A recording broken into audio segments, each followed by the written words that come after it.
Hi, I'm Lloyd. I'm an artist with many interests and I've been making knitted frogs since 2023. I like to make knitted frogs like these little guys.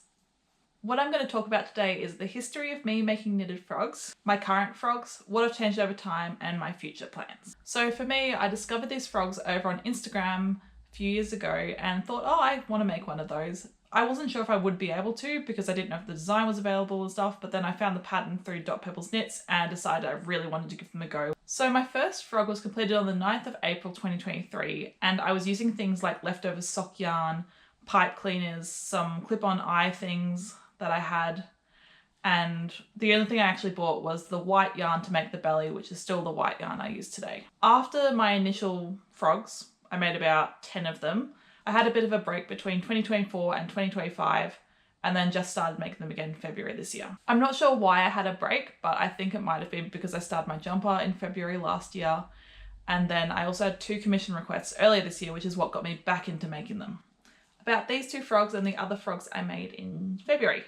So basically, like I said, I got 2 different commission requests from people I know, and then I also had these 2 tadpoles that I had from last year that I never finished. I ended up making 1 large frog and 3 new frogs, all in colours that I hadn't used before, and I was really happy with how they turned out. I also enjoyed doing my photo shoot in the garden, which is the first big photo shoot I've done in a while. Over time, I've made quite a few changes to the pattern and how I make it. So these ideas came from a mixture of finding out what worked for me and also seeing what other people did, mainly over on Instagram. So I'm going to go through all the different body parts and how I've modified them over the last 2 years. So with the feet, I found that the original pattern had too many ends to tie in. I think there was 6 ends I had to weave in, and I really didn't like that. For me, it just took too long, wasted time, although I don't really mind weaving in ends in general. So now what I do instead is I actually crochet the toes. I can't remember who, but I saw someone crocheting the toes of their frogs on Instagram. I didn't know what pattern they used or anything like that, so I actually made up my own. For the legs, I found the original pattern had so many increases and decreases, and in the end I thought they weren't really necessary, so I actually rewrote the whole legs pattern and figured out my own thing and simplified it, so it was easier and faster for me to knit. So basically I simplified the pattern while still keeping the increases and decreases to define the different parts of the legs. I just got rid of all the ones in between I didn't feel I needed. For the wire in the legs, I had quite a few issues. So the first time I made them, I actually used pipe cleaners, but the wire was a little bit weak and it also didn't really stay in the legs very well. I also used to put the wire through the body of the frog before I started the legs, so I was literally knitting around the legs rather than putting the wire through after. I saw someone on Instagram put the wire through after they'd knitted the legs, and I actually found that was much, much easier for me. I just wasn't sure initially if the wire would be strong enough, and yeah, the wire I use is fine. I think it might be a 22 gauge wire, but I'll need to check. I also had a lot of issues with the wire poking out through the feet. So over time, what I found is I made a little loop around the end of the wire, and then instead of just tying in the ends, instead of weaving in the ends like you usually would with knitting, I actually wrapped them around the wire at first. And then after that, I secured them and made sure they wouldn't come undone. So another thing I changed was the eyes I used. I bought a packet of eyes over 10 years ago to make little crocheted things, which I never actually used. And then I decided to use those for the frogs.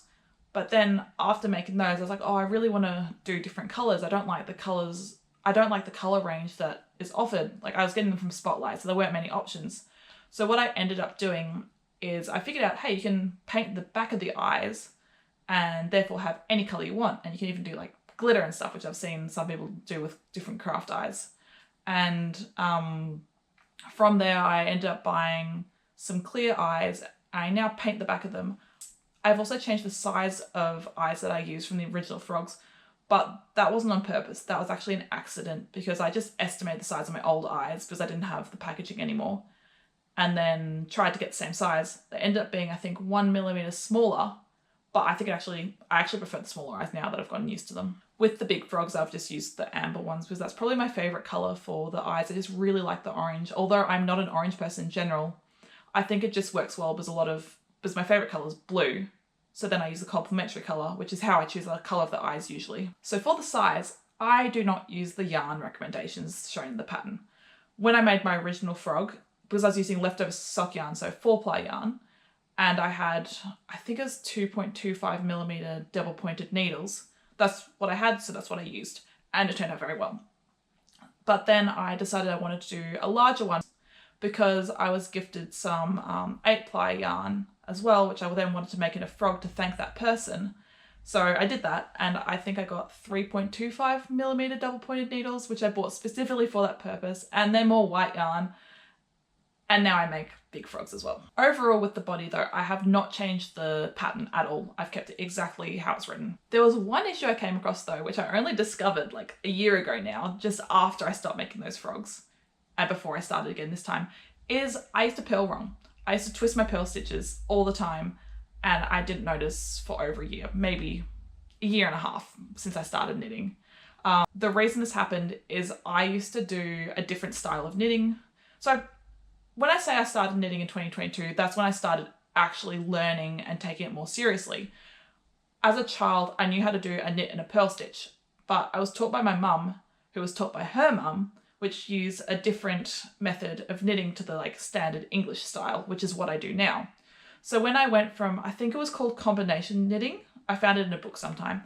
I went from combination knitting to English style knitting, and then so I changed my knit stitch, but I didn't realize I had to change the purl stitch as well.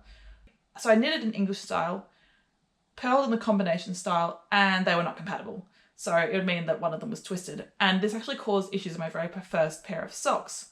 I was always wondering why on the heel, my knit row after any purl row was always really tight, like nearly could not knit it tight.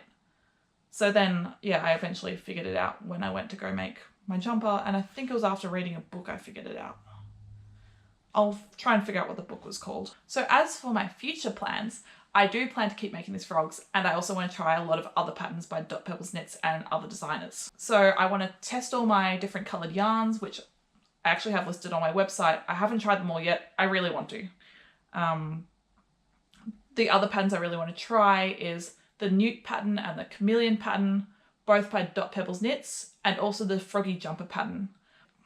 I'm also maybe considering trying patterns by other designers, like there's many other people who make clothes for these frogs. But I'm thinking more towards sewing my own clothes, like doll's clothes effectively. But there's going to be a bit of a learning curve for that. I don't know how to draft patterns and things, so I'm probably going to use the measurements of the frogs I make to then make some sort of pattern, but I don't know how that's going to work. We'll see. I don't always do everything I say. So that's all from me today. If you'd like to purchase one of my frogs, please check out my website, and otherwise you can follow me on social media and see all the photos and other things that I get up to. All the links are in the description. Bye!